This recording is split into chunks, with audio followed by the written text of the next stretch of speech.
On the day a simple woman shattered the pride of an arrogant billionaire, the city wore its ordinary cruelties like jewelry, polished, casual, and impossible to miss. The impact was small, a dull thunk, the kind that usually means nothing. A bumper misaligned, a headlight jarred. For Rita, it was everything. Her car shuddered against the side of a newer, darker vehicle at a red light. The old steering wheel vibrated under her palms. Steam curled from under her hood like a soft, defeated flag. Antônio Carlos stepped out of his car as if the world were his boardroom. Precise, deliberate, opinion already formed. He smelled faintly of citrus and varnish. His shoes were too bright for a place where streets carried salt and mud. He looked at Rita with an expression he kept for mistakes he believed belonged to other people. "You shouldn't be driving," he said. The sentence delivered like a verdict. It wasn't the law he was quoting so much as class. Rita's hands tightened on the wheel. Her face had that particular lined calm of someone who has learned to keep storms small, who measures words as currency. The light above them pulsed in a slow, indifferent rhythm, and the heat from the radiator fogged the cheap plastic of her dashboard. "I didn't see you," she said. Her voice was low but steady. It could have been a confession or a fact. In that moment, neither would change the cost. Antonio checked his watch as if time could tell him who was right. Around them, horns bleated like impatient reminders that life was moving on. A few drivers leaned out of windows to gawk. One man mouthed something that might have been pity or might have been a joke. It sounded the same in a city used to watching people negotiate luck in private.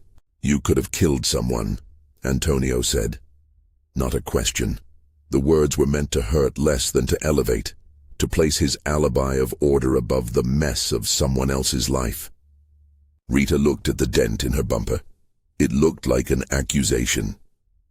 Her car had been unreliable for months, ignition temperamental, heater coughing into the winter nights, a muffler that made a protest every time she pulled into the main road. She had planned, for as long as plans lasted in her life, to fix it.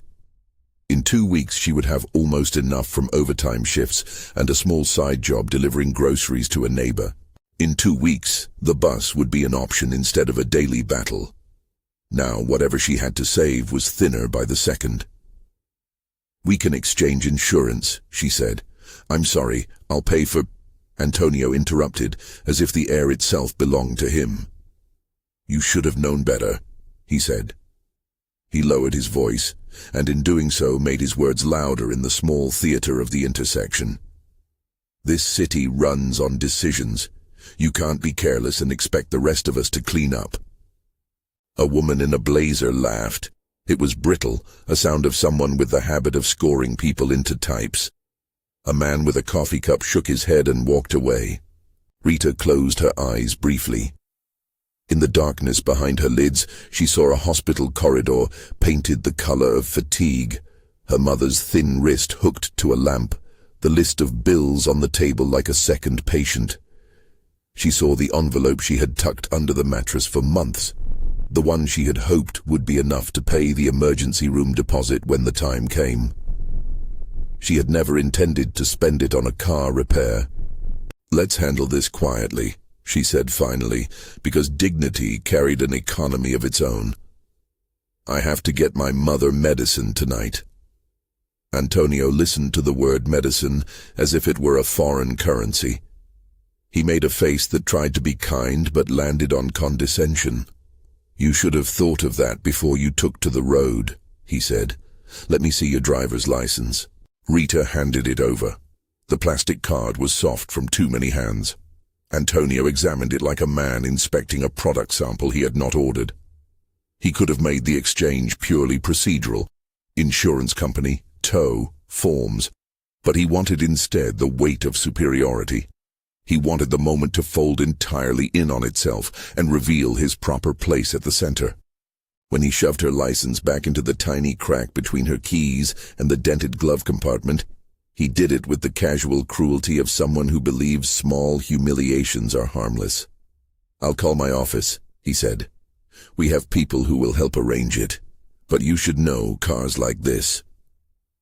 He let the sentence trail as if to say the rest. Cars like this, people like you, belong to a different ledger of worth. Rita's chest tightened, but she kept her throat still. Shame is a private thing. It can be worn like an old coat if you maintain its seams. She tasted metal and coffee and winter on her tongue and folded the humiliation inside something practical. A list of tasks, names to call for medicines, bus routes scoured for timing. That night, after the tow truck took her car away and the officials scribbled the polite, useless words of bureaucracy, she sat on the edge of a worn sofa and sorted the bills. The kitchen smelled faintly of boiled cabbage and the scent of disinfectant that the clinic staff used to mask the hospital's tiredness. Her mother slept in the next room with a knitted scarf of oxygen tubing looped like a fragile promise around her face. Rita had always been careful about noise, about making the apartment sound like a place where worry was curbed and managed, not invited in. The radiator clicked and sighed. The envelope under the mattress was thinner than it had been in the morning. She counted, as she always did when the numbers mattered more than the hours. The note from overtime, the extra fee from the neighbor's grocery runs, the small coin she found under the couch cushion. She counted until her fingers ached. Outside, somewhere far above the modest cluster of apartments that made up her block, lights in better windows burned with a wasteful brightness. People who could afford to miss repair appointments did, and italicized the omission into art.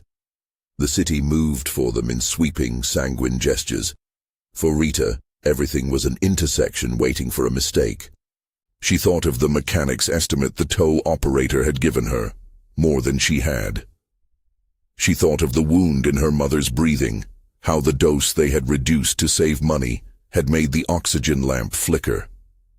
In the slow arithmetic of survival, something had to be postponed. A bill, an appointment, a treatment. Every postponement had a cost. She folded a paper napkin into quarters and wrote a list on it. Medicine, gas for the bus, rent, the mechanic. She set it carefully on the table as if putting an agenda before a judge. A knock at the door made her jump. It was the neighbor with the small shop downstairs, Mrs. Helena, who came bearing 2 mandarins and the soft expression of someone who'd seen disasters dressed as everyday life. "Are you all right, Rita?" she asked. Her Portuguese was soft-edged, even when she spoke the city's clipped Spanish. She said things with a tone that smoothed edges. Rita smiled because politeness was a currency that didn't cost anything and gave her time to breathe. "I'll manage," she said. She left out the mechanic's numbers, the shrinking envelope, the way her fingers had trembled signing forms that seemed to mean nothing but could mean everything. That night in the dark, she whispered to the small sleeping figure in the other room. "We'll get through," she said, "one way or another." The next morning, she rode the bus. The city scrolled by like a newspaper in a language she was still learning to read. Signs flashed. People jostled. She had a plan. A loan from someone who would not ask about dignity. A quick fix for the car so she could keep the extra shifts and the little rhythms that kept the household alive. She stood in front of Giotta's doorway feeling as if she was stepping into a bargain with a lesser god. The room smelled of stale smoke and money. Giotta was a thin man with gravel in his voice. He smiled like someone who had counted other people's desperation and found it profitable. "You need a loan," he said without questions, as if it were obvious. It was to him the most obvious thing in the world. Rita told him the figure like a spell she could not hiss wrong. Giotta wrote numbers on the pad with a fountain pen that had known far more ink than scruples. His interest rates were a shape of cruelty, legal in a way, predatory in the other. He slid a contract across the table with bold, small print that made everything look like a maze. "There are consequences," he said. "We all understand the rules." Rita read the contract twice. The terms felt like a noose dressed in paper. She balanced the promise of repaired metal and a night's sleep for her mother against months of penance. She thought of the radiator in her car, the sputtering oxygen, the glow of a hospital corridor like a warning. In the end, she signed. The pen scratched like a small betrayal. Giota folded the money into a small envelope and placed it in her hands with a look that was almost, but not quite, pity. "Pay on the day," he said, "or we will have to arrange more direct methods." Rita left with the envelope clutched tight against her chest. The leather of the small bag had a smell she would later associate with that bargain: dust and coffee and the unspoken tally of favors. She walked to a bus stop and watched the city move like it always did, indifferent, efficient, beautiful in the way of a machine whose parts had learned to ignore the way they scraped. She used the loan to fix the bumper, to make the car move without shame through the city. She bought a week's worth of prescriptions and kept the rest tucked in the mattress as a promise. Night after night she slept with one eye open, with a habit of remembering everything that might go wrong. She did not tell anyone about the terms she had signed. Shame teaches silence as a survival skill. Across the river and many floors above, Antônio Carlos sat in a chair that softened his silhouette, but not his pride. His apartment was an exercise in control. Everything had been designed to remove guesswork. He liked his books sorted by spine hue. He liked his shirts folded with military precision. He liked the way meetings bent naturally to his will.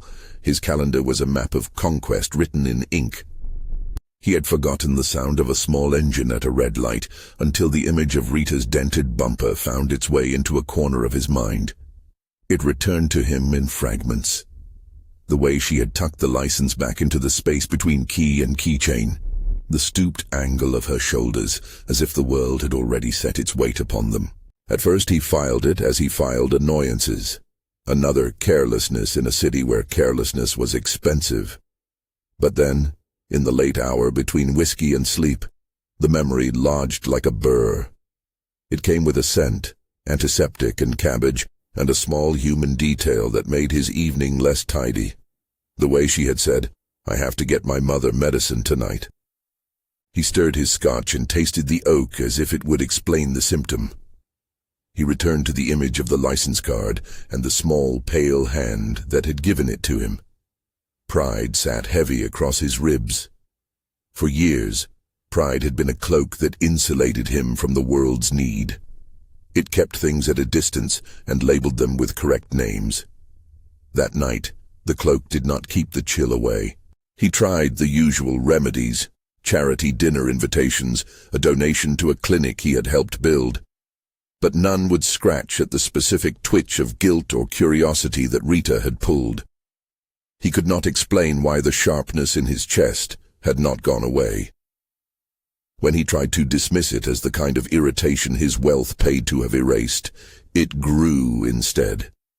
The image of her counting coins on a battered kitchen table made his perfectly folded shirt seem absurd. The city did not move to answer his discomfort. It hummed along, indifferent to the inner rearrangements of men who had everything to lose but their illusions. He lay awake and felt the bezels of his life crack, not catastrophically, but as if a fault line were appearing, thin and precise. He told himself he would not be the kind of man to interrupt the natural order for a passing discomfort. He told himself that lessons were not always learned by giving. He did not tell himself that sometimes watching someone keep their dignity in a world designed to strip it away felt like seeing a mirror that refused to flatter. Days later, at the same light where the first crash had happened, the city's rhythms provided another small chaos. A woman carrying a market bag scuffed on the crosswalk. A scooter braked too quickly. A hand reached out swift and greedy for the strap of her bag. The thief was small and fast. The city had bred him as it bred all hard things, survival practiced into habit. Rita was there because the bus had been late and she had chosen to walk a block. She had the envelope from Giota folded into the lining of her purse like a secret. She had on her second-best coat, the one with a loose button she planned to sew at night. The thief's hand closed on the market bag like a snap of metal. Her instinct was not heroism but protection. She pivoted toward the woman, mud of her shoes making a line on the pavement, and grabbed for the strap. The thief jerked, pulled, the bag flew a short comic arc. People shouted and did what they always do, looked, recorded, commented. Antonio, in his own car at the light, saw the flash of the theft and the toss of the bag. He saw the way the city rearranged itself in a heartbeat into predator and prey. Something old and precise inside him responded, the muscle memory of ordering people and seeing order restored. He found himself outside his car before he had translated the impulse into thought. His shoes pounded pavement that smelled of rain and oil. For a second, he was simply a man running. He did not see himself run so much as act. The thief's foot faltered at the sight of a suited man in motion. Years of being measured by power tend to shrink or expand people's choices. Antonio caught the thief by the collar with a force that surprised him. His hands had always been good at contracts and signatures, not at grappling on wet asphalt. People gathered around, a ring of breath and phones and opinions. Rita had her eyes on the bag. When Antonio pulled the thief back, her fingers closed around the strap. The bag was safe. The woman whose bag it had been sobbed a noise that was a mixture of relief and the embarrassment that comes with being marked by theft. For a moment the city held its breath. Antonio's chest heaved, his cuffs were stained with rain. He looked down at the thief and then at Rita and realized he had dirt under his nails. He wiped them on his trousers as if he could remove the sensation of being more than he had planned to be. "Are you all right?" he asked, the question now reaching for a different register. He had not asked that of anyone in public in a long time. It sounded clumsy coming from him. He could feel the edges of his own arrogance in it. Rita, who had been holding the strap with the kind of grip that came from holding on to every small thing, looked up. It was the first time their eyes met, not as opposing parties separated by a fender, but as two small people shaped by different violences. She had the tired steadiness of someone who had not allowed herself much luxury in being seen. "Yes," she said. "Thank you." He wanted to say more, an offer of money, of a tow, of an apology dressed as responsibility. He wanted to walk away with the image of himself as the decisive actor. Instead, the only honest thing he could admit was a raw curiosity that felt like both weakness and a fissure. He wanted to know what kept her upright. He offered to call the police, to file a statement, to wait while she recovered her bearings. She declined politely. "It's okay," she said. "I'll be fine." Her voice suggested that whatever fine meant, it did not require his approval. He watched her walk away afterward, into the blur of the city, carrying the bag with her market's fruit bobbing like small suns. He thought of the license card, of the list under the napkin, of the envelope tucked into a mattress, and something in him made a choice that was not entirely noble. He would not forget. That evening, he stood in the doorway of his office and watched the skyline. He was a man accustomed to solving equations of profit and loss. He did not know how to compute the moral variable of a woman's dignity. It nagged him because he was unused to unresolved things. For all his wealth, he was a man who believed control was possible, that the world would honor the correct weight of his decisions. Rita's life refused to conform to this arithmetic. At his desk, papers lay in neat towers. He tapped a pen and then moved to his phone. He did not immediately call to have her car repaired or to write a check he could not remember writing. Instead, he placed a call that would become the hinge of the coming days. A call to his head of human resources, a terse sentence about hiring someone for a role that required honesty and devotion more than a polished CV.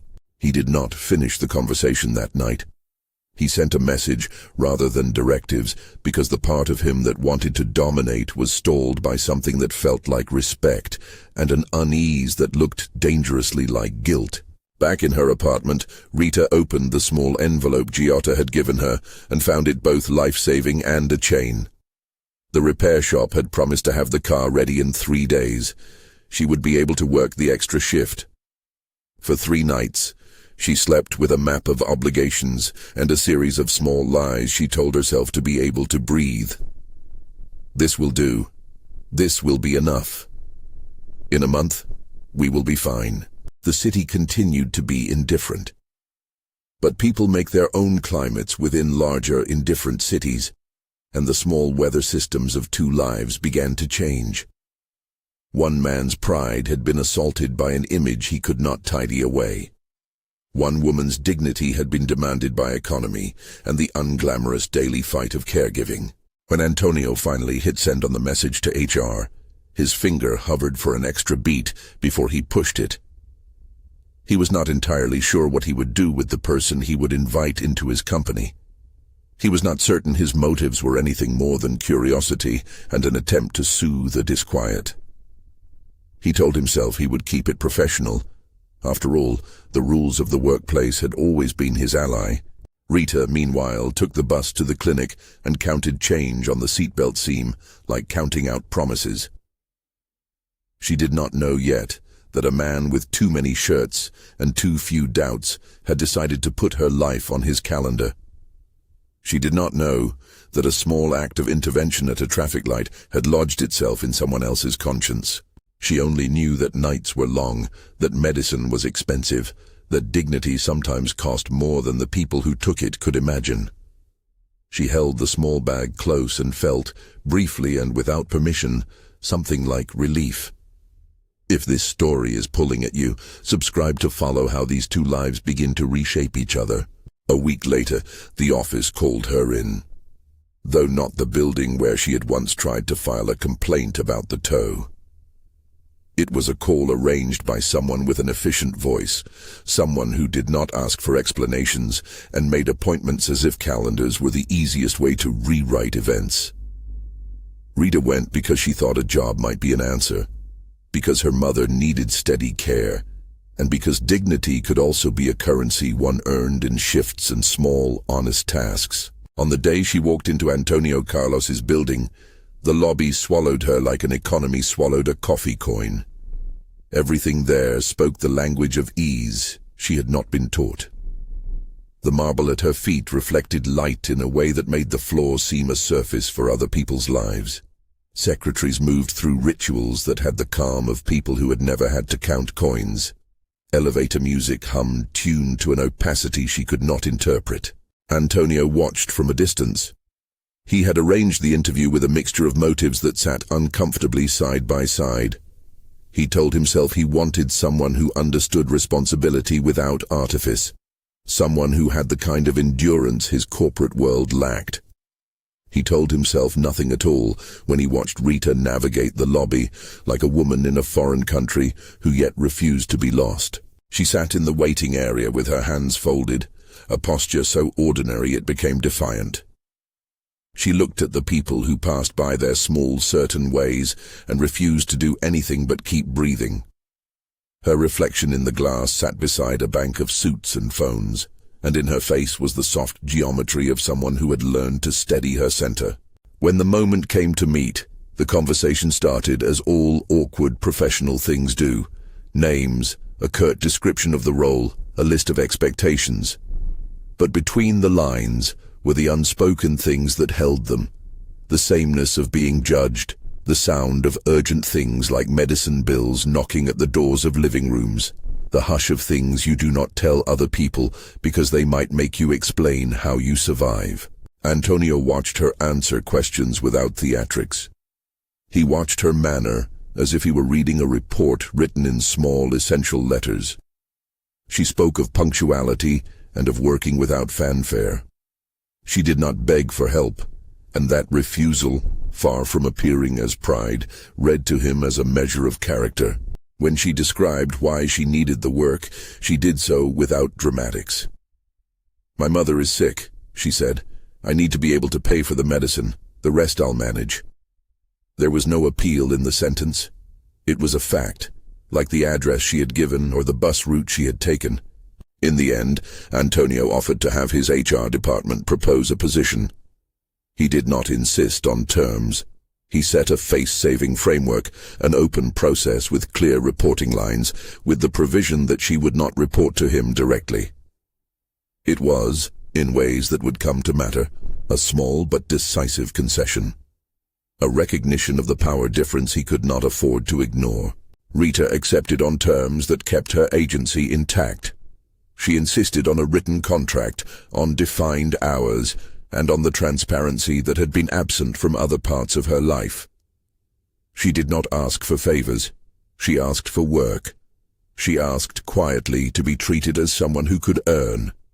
Antonio watched her sign the contract and felt, inexplicably and without fanfare, the angels of his certainties shift. It was not an instant absolution. It was not meant to be. It was the beginning of an unraveling that would take time and require choices that could not be reversed with a signature or a donation. On that day, the day their worlds brushed and did not immediately fuse, Rita walked out of the office with a badge clipped to her jacket and a list of duties that read like a map of responsibility. She also walked out with a small, private worry that the city might still demand more than she had the paper to pay for. Antonio watched from his office window as she joined the mass of people and disappeared into the afternoon. And he felt something like a fissure open in the place where pride had been piled for protection. He was left in a conference room with neat chairs and a glass of water. He stared at the reflection of his face in the window, and for the first time in years wondered what it would mean to keep a promise to someone whose life he did not have the right to redesign. The thought made his palms sweat. Outside, the city kept its rhythms. Inside, two lives had aligned on a small axis: the worn steering wheel, the envelope in the mattress, the small steam of radiator, the neat fold of a suit pocket. The days to come were not mapped. They were decisions waiting to be taken. He could continue to govern the world with polished gestures, or he could let a small, insistent sorrow change his calculations. Antonio picked up his phone. He opened the contacts list and found the direct line to human resources. His finger hovered before he dialed. In that suspended moment, he understood that the pride he had worn had been a roof that kept some things sheltered and others locked away. If it was to be shattered or to change, it would be in choices like this: small, public, and irreversible. He pressed the call. He pressed the call and waited for the polite click that made the world obey. On the other end, a voice that lived in calendars and compliance answered, efficient and cool. Antonio's request was brief and measured. Find someone to take on a role of responsibility, someone steady, someone who could be trusted to keep watch where others rushed. He did not say her name. He did not need to. The sentence carried the weight of a decision he had not planned to make. Rita's first week folded into routines that felt both foreign and necessary. The building's security badge scanned her in with the same indifferent chirp that had scanned interns and executives before her. The coffee in the staff kitchen tasted like strength and economy. She learned the route from her desk to the hospital wing in the days between shifts, mapping time like a person mapping a budget. Her colleagues misread her consistency for silence at first, and then, gradually, for competence. She filed invoices, kept schedules, remembered details others thought trivial. Her hands, accustomed to quick, small labors, learned the slower mechanics of an office keyboard. Her presence altered the office's tempo without spectacle. She did the work quietly, and the work answered her with respect. Antonio watched these small returns the way someone watches investments mature, with guarded curiosity and a habit of expecting the predictable. He sent her a welcome email and then regretted the informal tenderness of the phrase.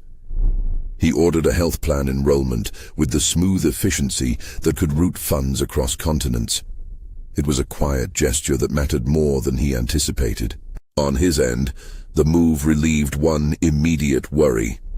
No longer would he be the man who mused about the suffering of others from a distance. It did not make him saintly. It made him responsible in a new, unfamiliar way.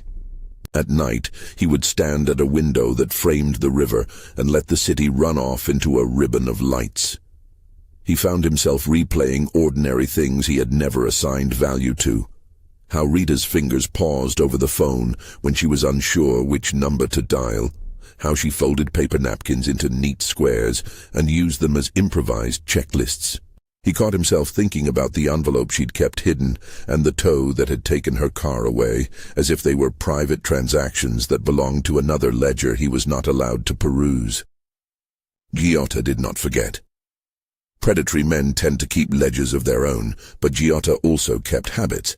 He appeared where deals were thin and patience thinner. The first notice came as a curt message slipped through a relative's acquaintance. A reminder that borrowed money came with schedules written in harsher ink than official calendars. Rita paid when she could. She paid some months with hours of overtime, some with stolen minutes from sleep, some with the small, humiliating bargains people make with themselves to keep the people they love from losing ground. But interest accrued like a shadow, and Giotto's presence in her life became a quiet shape of menace. Antonio noticed the odd things money could not fix. When she missed a scheduled day because her mother's breathing had grown worse overnight, he arranged for a private nurse through the company health plan and had the invoices routed in ways that left no trace of charity. He did not want to be seen as the hand that brought her comfort. He wanted only that the comfort exist. Still, the act of arranging a nurse was closer to an admission than any donation he had made. It nudged at the seam of his old certainties. At the office, the culture resisted softness. Gossip crept like mildew into corners and spread in whispered lines. Who was the man behind the hire? Did she sleep with the boss to get in? The rumor mill, lazy and cruel, produced stories that needed little embellishment. A colleague left a patronizing comment on an internal thread. A director's smirk became the seed of conjecture. The comments were small in themselves, but cumulative. They took on momentum. For Rita, who had cultivated silence as a refuge, the rumors felt like a theft of self. She met them with the economy of someone who had learned to contain storms. She answered questions when asked, corrected misread facts when necessary, and then returned to her tasks. Her boss, officially a different man as their newly minted paperwork insisted, kept an appropriate distance. Protocol was one thing, human feeling another. The office attempted to be a place of process, not personality, but personalities are stubborn. The elevator that trapped them one evening was a slender theater of consequence. Late rains had slicked the pavement. The building's mechanical systems, a faithful servant many decades old, chose that precise moment to groan and fail. Rita stepped in on the third floor, her badge still clipped to a lanyard that rubbed the hem of her sweater. A pair of junior executives, a facilities manager, and Antonio were already crammed inside. The lights flickered and then went steady. The elevator slowed and stopped with nothing but a polite hum. For several heartbeats, the world outside was reduced to metal walls and the faint whine of the city. People sighed and checked their watches. One man cursed softly at the inconvenience. Antonio pressed the emergency call and spoke with a flat professional tone. Rita leaned back, closed her eyes, and exhaled in the way people do when they are rehearsing patience. The air felt small. The room's air conditioning circulated a scent that smelled like fabric softener and the mild chemical tang of too many people trying not to touch one another's anxieties. The atmosphere shifted slowly. The junior executives joked to dispel tension. Someone attempted a half-hearted suggestion about climbing out through the hatch. Rita, who had been quiet, asked a practical question about the building's maintenance plan. The question was simple and direct, and pulled attention away from the trivial nervousness. Antonio listened to her and felt the tug of a new kind of admiration, the kind that does not recognize itself as such. He had, in other settings, valued people who solved problems quickly. What surprised him was his own pleasure when Rita offered a practical workaround that no one else had thought of. They talked. Not at length, no lofty confessions, but in the small, revealing sentences that linger. The junior executives fell silent as a real conversation took shape. About bus routes, about the gym around the corner that offered early morning classes, about the way hospitals smelled at night. The small talk deepened, opening cracks through which something more honest could enter. The moment became charged, quietly, as if the elevator's pause had given permission for truths to be spoken in a smaller register. Then, without a plan, the tone shifted. Antonio reached across the narrow space and brushed a water droplet off Rita's sleeve, an automatic, oddly domestic gesture. It was quick and without ceremony. Their eyes met. The air tasted like rain and iron and something less definable. The possibility of being recognized without reduction. In the pause, the proximity that comes from confinement made the ordinary extraordinary. It was Antonio who bent his head first. He leaned forward as if to say something careful. Rita did not move away. Her hands were steady on her bag. She looked at him with a clarity that held both caution and something like invitation. He hesitated, aware in a sudden visceral way of the asymmetry between them. The man who could sign papers that changed lives, and the woman who kept other people's lives from unraveling. The knowledge made him slow. They did not kiss because of impulse. They kissed because, after a long look and a brief mutual decision, they both stepped forward and closed the distance with consent, as deliberate as a contract. The contact was brief and gentle, a punctuation mark in the conversation rather than a climax. When they pulled back, the silence in the elevator felt different, no longer only mechanical. It was full of an unspoken agreement that anything more would require terms. "Let's be clear," Rita said softly, her voice a mixture of warmth and steel. "I don't want favors. I don't want protection that looks like control. If this grows into anything, it has to be between two people who can say no and have it respected. It has to be honest." Antonio, who had spent most of his life scripting outcomes, felt the urgent purity of her demand. He promised, as best he could, and then acted. Within 24 hours, he arranged for their reporting lines to be separated in writing. He asked HR to make a public note in the company policy manual, clarifying procedures for relationships where there was a potential power differential. He took a seat at a legal consultation to understand what transparency would mean in practice. It was all small bureaucracy on paper. It was, in action, an acknowledgement that pride would be held at bay by structure. Consent thus shaped the shape of their intimacy. They agreed in a series of conversations more formal than most lovers ever have, to let HR know, to place boundaries around work, and to treat their private life as inseparable from their professional responsibilities, because the imbalance could not be wished away. To Antonio, the moves felt like a quiet amputation of prerogative. He could no longer simply decree outcomes based on a whim. To Rita, the paperwork felt like armor, a way to keep her dignity from being mistaken for indebtedness. For a while, the world accommodated both of them as if a new weather system had settled. Days of steady improvement and small, honest happiness.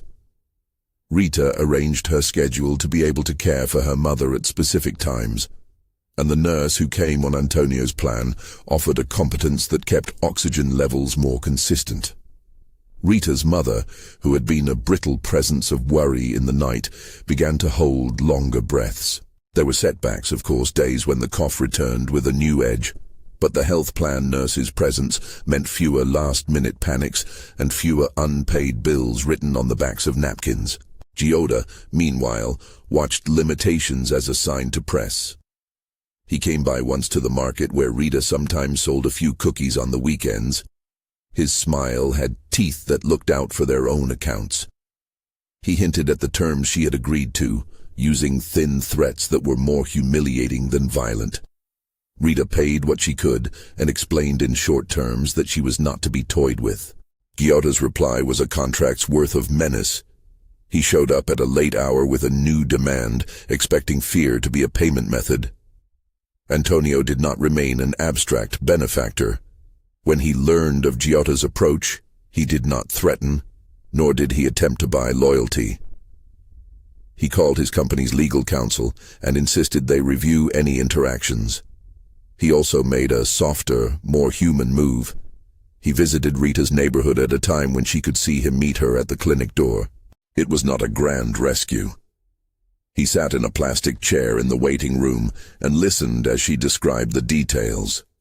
Then he walked with her to the market, where Giotta sometimes sat, and introduced himself quietly to people who knew the neighborhood. He did not issue orders or brandish checks. He quietly made it known that he was watching. Giotta tried a small escalation, a warning, a rumor, a brusque demand. Antonio's response was not fury but public bureaucratic rigor, a legal letter reminding Giotta of the limits of his reach and the consequences of harassment.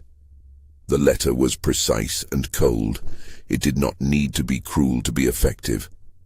Giotta read it and understood, like a man who had always worked the edges of danger, that some edges were now cordoned off. Yet even as these external dangers were mitigated, another crisis arrived that cut deeper. Rita's mother had a night when the oxygen level dipped and the nurse's reports were urgent. The diagnosis required a hospitalization that came with a price tag the family had only half expected to cover. Word in the office shifted and the rumor mill quickened.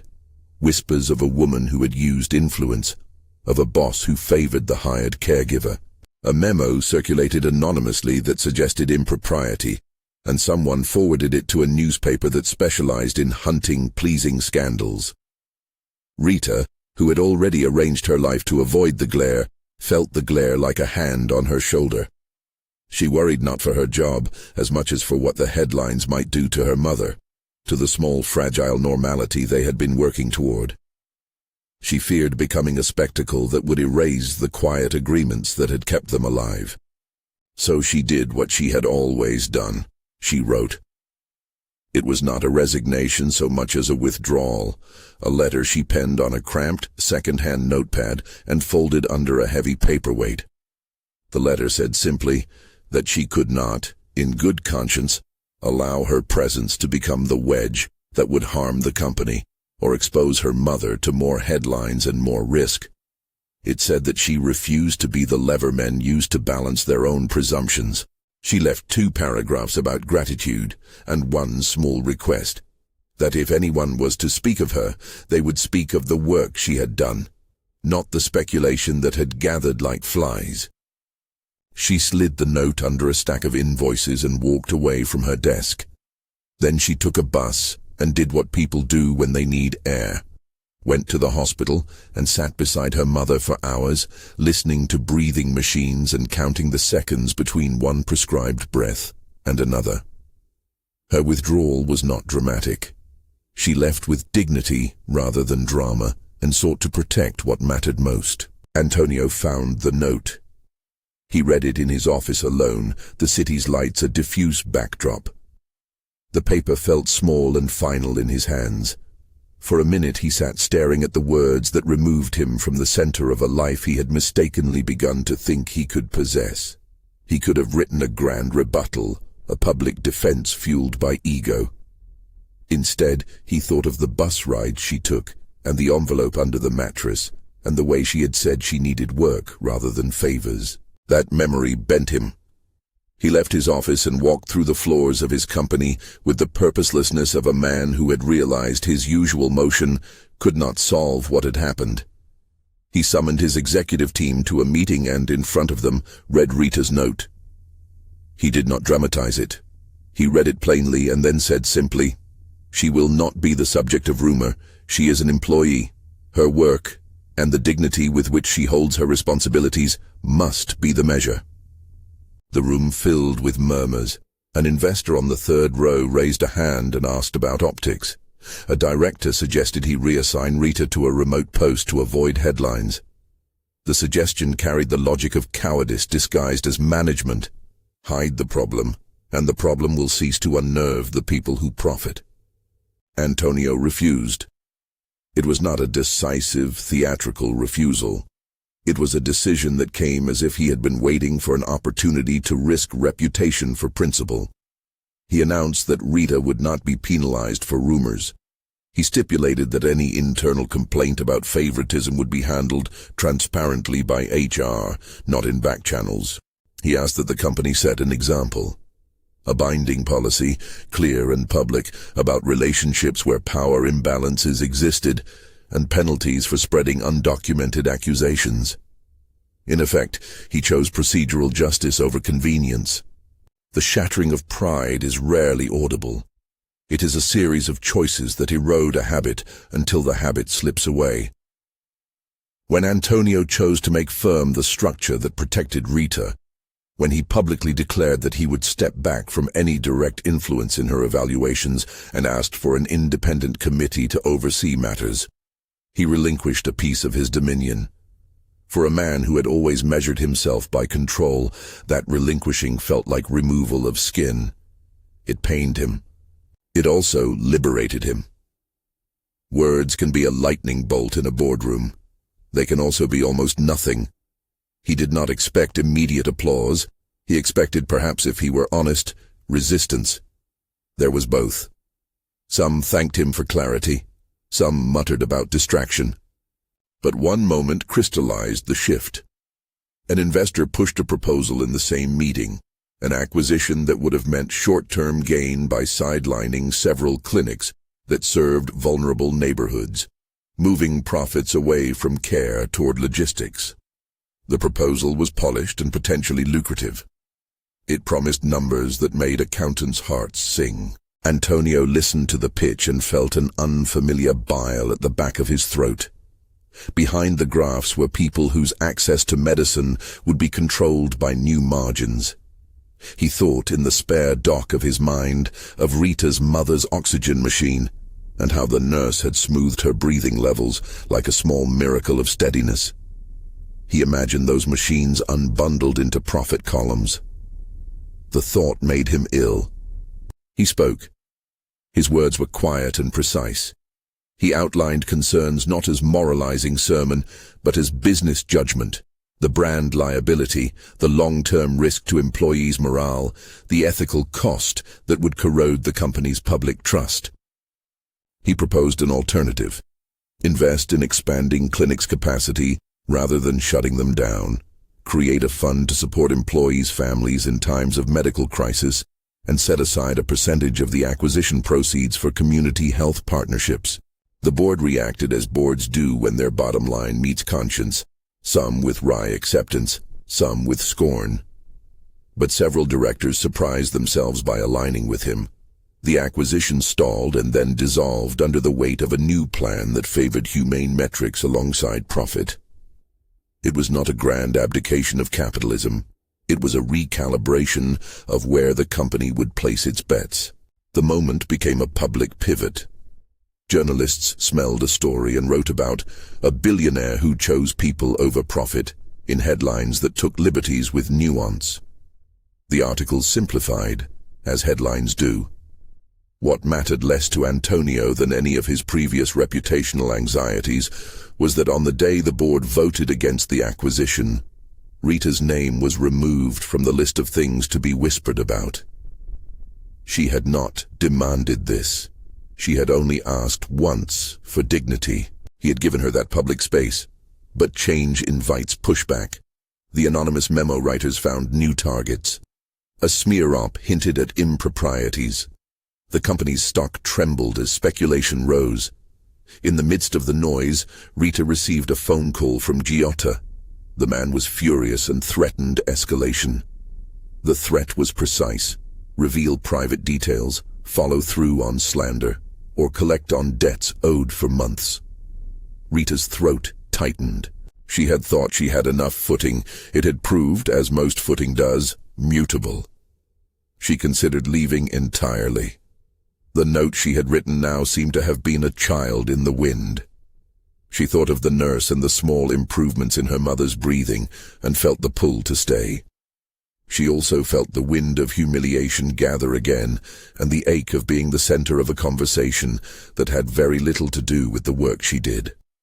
Antonio stepped in, not as a man offering a check with strings, he had learned the difference, but as a partner in protection and responsibility. He approached the legal team and made it clear he would not tolerate intimidation that targeted an employee. He insisted the company provide private security updates and liaise with authorities to file the proper restraining notices. He also insisted delicately that Rita's role be affirmed publicly. Rita is an employee who does her job with excellence. That is the story. The line was short, clear, and stripped of the gossiping flourish. He also did something less bureaucratic and more human. He asked Rita to meet him at a park bench near a clinic. He did not bring papers. He sat and listened. He let her talk about her mother, the cold nights, the way she stitched rituals together to keep panic at bay. He asked nothing about favors. He asked what she needed. When she said she needed the truth about how decisions would be handled, he promised to anchor them in transparency. When she said she wanted the noise to stop, he offered a way. He would use his platform to call out harassment when it appeared, not to shield her from consequence, but to insist consequence be fair. The lines they had drawn were practical and sometimes painful. He could not erase the debt she had to Giota, but he could help find legal recourse and community resources that offered counseling and support in such matters. He provided a warm referral to a non-profit that negotiated fairer repayment plans and helped victims of predatory lending.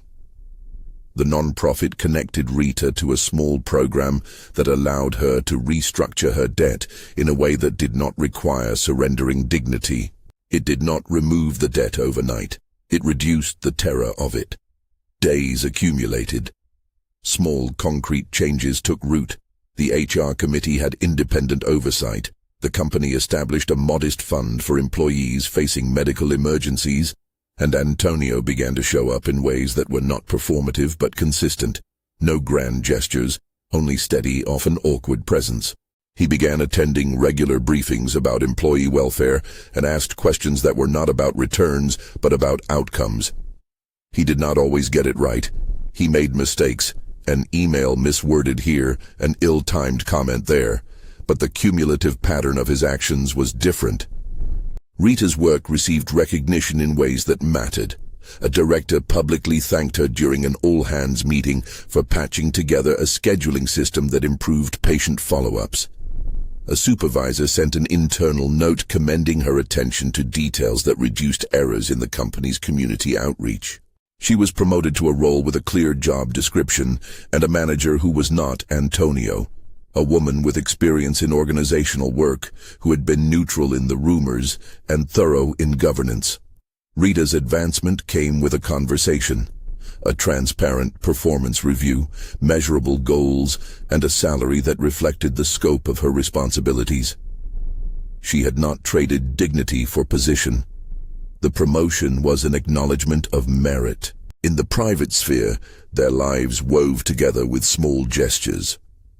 Antonio learned to do ordinary things badly and to accept that doing them at all mattered more than perfection. He bought a kettle that whistled the way cheap kettles do and bewildered himself by boiling water 11 minutes before remembering why.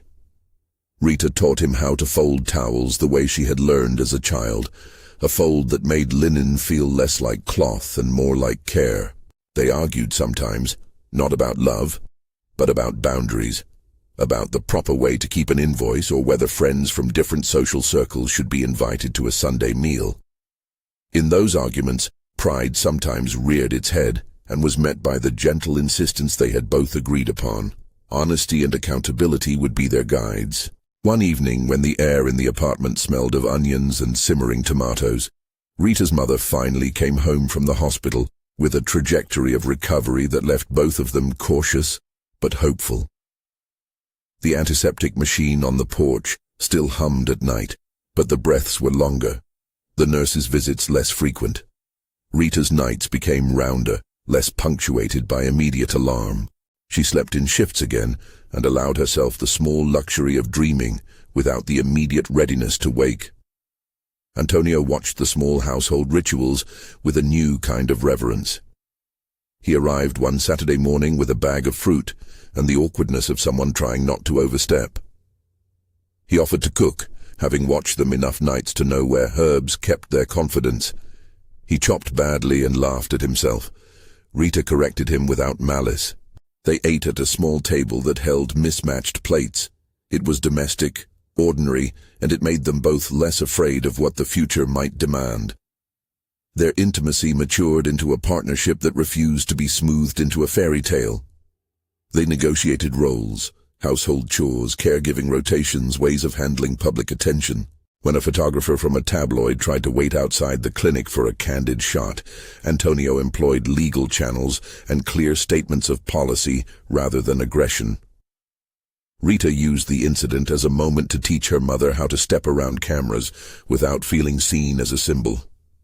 It was all work. It was also tenderness. Time compressed important lessons into small moments. Antonio learned that power yields differently when you let it go. He began to see his company's success as tied to people's lives, not merely financial statements. He introduced a quarterly forum where employees could speak about workplace stress, medical needs, and suggestions. He listened in a way that had the permanence of repetition. When he made policy mistakes, he apologized publicly and asked for guidance on repair. Those gestures unsettled some, but they also seeded trust. The day that could be called the day his pride snapped did not arrive like a single earthquake. It seeped through like water through an old roof until the structure found a new pitch. The pivotal moment occurred in a public setting, at a charity event that the company sponsored, the sort where cameras hovered to capture philanthropy's most photogenic smiles. A journalist penned a softer piece by then, noting a billionaire's decision to reorient a corporation toward community health. But beneath the headlines were other reporters and investors waiting for a sign that old habits persisted. During a panel about corporate responsibility, an old-school investor posed a question meant to cut. Could the company guarantee returns if social priorities prevented ruthless streamlining? The man smiled with the dangerous politeness of someone who had never had to see a loved one wait in a hospital corridor. Antonio listened. He felt around in his chest for the certainty that had always been his lodestar. It did not present itself. Instead, he found a new ledger, the list of patients who had been kept from losing their care, the faces of employees who no longer feared scandal as a weapon. He heard Rita's voice in his memory as she read a final line in the notepad she had written when she first considered leaving.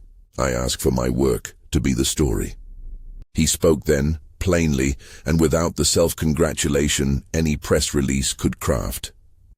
He said that success measured by balance sheets alone was not the metric he wanted under his name.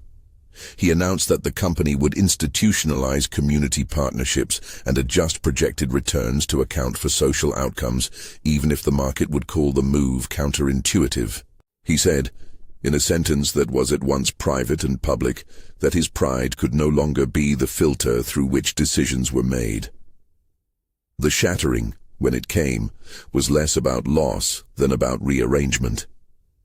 He lost the comfort of control and gained a new clarity. People in the room who depended on his old inclinations felt the ground shift, and for some the loss was bitter. For others, the change opened a path they had not admitted wanting. For Rita, who heard the speech later, it was a confirmation that the dignity she had requested and defended was now part of a corporate ethic, not a personal favor. The aftermath was messy and human. Markets fluctuated, some investors withdrew. But the company did not collapse. It bent, it learned, slowly and with fits, how to sustain profit and people simultaneously.